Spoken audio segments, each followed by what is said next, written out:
మొదలైన సినిమా. అప్పుడప్పుడు ఓ అప్డేట్ ఇస్తారు. ఆ తర్వాత సినిమా వార్తల్లోనే ఉండదు. ఓ లేడీ ఓరియంటెడ్ థ్రిల్లర్ తీయడానికి ఇంత టైం ఎందుకు పడుతుందో ఎవ్వరికీ అర్థం కావడం లేదు. అప్పుడెప్పుడో ఓసారి టీజర్ వదిలేసి ఆ తర్వాత కనుమరుగైన ఈ చిత్ర బృందం చాలా నెలల తర్వాత మళ్ళీ తమ సినిమాను వార్తల్లోకి తెచ్చింది. తమ సినిమా ఎందుకు ఆలస్యం అవుతుందో చెబుతూ ప్రస్తుతం సినిమా స్టేటస్ ఏంటో చెప్పారు నిర్మాతలు గంగపట్నం శ్రీధర్, రెహమాన్.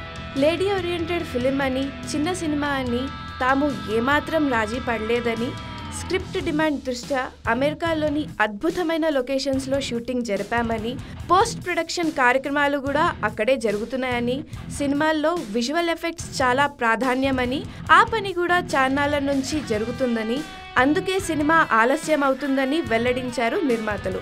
తమ సినిమా ప్రేక్షకుల్ని అడుగడుగునా ఉత్కంఠకు గురి చేస్తుందని, అంజలి ఇంతవరకు ఇలాంటి పాత్ర చేయలేదని అన్నారు నిర్మాతలు.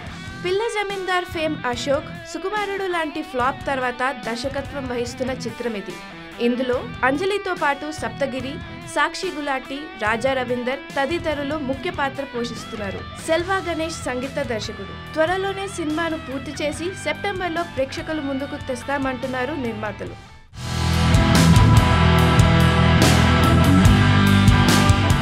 పవర్ స్టార్ పవన్ కళ్యాణ్ తన అన్నయ్య మెగాస్టార్ గురించి మాట్లాడే సందర్భాలు చాలా తక్కువగా ఉంటాయి.